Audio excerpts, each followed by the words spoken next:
राजस्थान की 7 सीटों पर होने वाले उपचुनाव को लेकर सारी पार्टियां पूरी कसरत कर रही है कि किसी तरह से उनके दावेदार उम्मीदवार इस बार जीतकर राजस्थान की विधानसभा में पहुंच जाए। कांग्रेस जहां बाप पार्टी के साथ यानी भारतीय आदिवासी पार्टी के साथ गठबंधन की बात को लेकर काफ़ी कॉन्फिडेंट नज़र आ रही थी, मगर इस मामले में बाप ने उसे पछाड़ दिया है।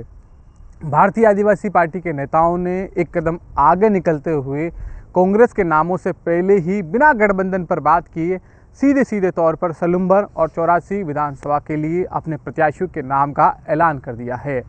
ऐलान के साथ ही दोनों पार्टी आगामी 1 से 2 दिनों में अपने नामांकन पत्र दाखिल करेंगे।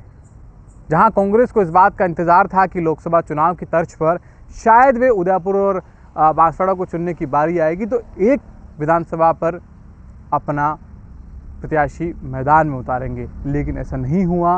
बाप ने दोनों ही जगह अपने प्रत्याशी मैदान में उतार दिए हैं। ऐसे में दोनों ही जगह पर अब कांग्रेस और बाप के बीच गठबंधन की कोई उम्मीदें यहाँ पर नहीं बचती नज़र आ रही है। जहाँ हनुमान बेनीवाल भी 2 सीटों पर अपने प्रत्याशियों को उतारने की बात कर रहे हैं और तभी कांग्रेस से गठबंधन और समर्थन की बात कर रहे हैं, लेकिन शायद वो भी वहाँ पर होता नज़र नहीं आ रहा। हालांकि कांग्रेस और बीजेपी जहां अपने नामों पर फाइनल मुहर लगाने से पहले एक प्रोसेस में जुटी हुई है, लेकिन यहां पर बाप पार्टी एक कदम आगे निकल चुकी है। जितेश कटारा नाम के 27 वर्षीय युवा को सलुम्बर से मैदान में उतारा गया है। बाप पार्टी के लिए 2023 में जितेश पहले भी चुनाव लड़ चुके हैं और तीसरे स्थान पर रहे थे। ऐसे में बाप को पार्टी को यह उम्मीद है कि तीसरी बार जब वे मैदान में उतरेंगे तो 9 महीनों में उनके द्वारा किए गए कामकाज और स्थानीय मुद्दों पर की गई उनकी कसरत आगामी दिनों में वोटों में तब्दील होगी। हालांकि बीजेपी के सामने भी परिवारवाद से अलग हटकर कोई खास चेहरा नज़र नहीं आता। मोटे तौर पर नरेंद्र मीणा का नाम यहाँ प्रमुखता से लिया जा रहा है। वहीं परिवार के तौर पर यानी दिवंगत विधायक अमृतलाल पीड़ा के परिवार से अगर किसी का नंबर आता है तो उनके बेटे अविनाश मीणा, पत्नी शांति मीणा और अन्य सदस्यों का नाम लिया जा रहा है।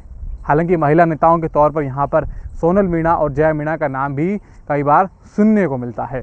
संभावना ये मानी जा रही है अविनाश मीणा या नरेंद्र मीणा में से किसी एक चेहरे पर आगामी 1 से 2 दिनों में मुहर लगने वाली है।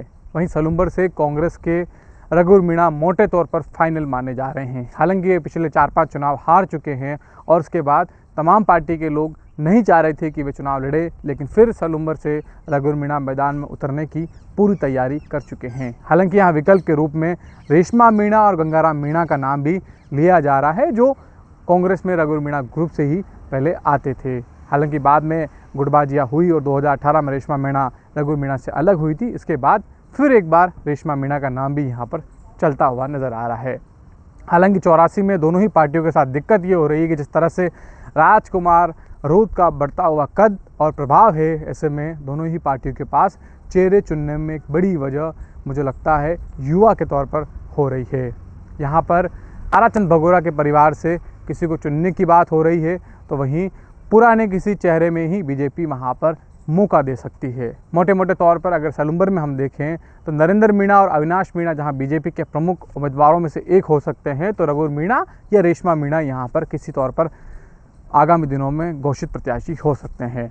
कुल मिलाकर कहा जा सकता है कि तीसरे स्थान पर रही बाप पार्टी पूरी कोशिश कर रही है कि दूसरे स्थान पर आए, लेकिन जिस तरह से कांग्रेस और बाप का गठबंधन नहीं बैठा है, ऐसे में उम्मीद सबको यही है कि इसका फ़ायदा सीधे तौर पर सलुम्बर वाली विधानसभा पर बीजेपी को मिलने वाला है। हालांकि 84 पर अभी भी लोग नज़रें गड़ाए हुए बैठे हैं कि किसी तरह से राजकुमार रोध की सीट पर क्या होने वाला है, लेकिन राजकुमार रोध अपनी परंपरागत स्टाइल के साथ ही तमाम जो परंपरागत स्टाइल में 2018 का चुनाव हो, 23 का चुनाव हो, जिस तरह से लड़ा था उसी तरीके से अनिल कटारा को आगे कर चुके हैं और उस तरह से वहाँ पर कैंपेनिंग भी शुरू हो गई है।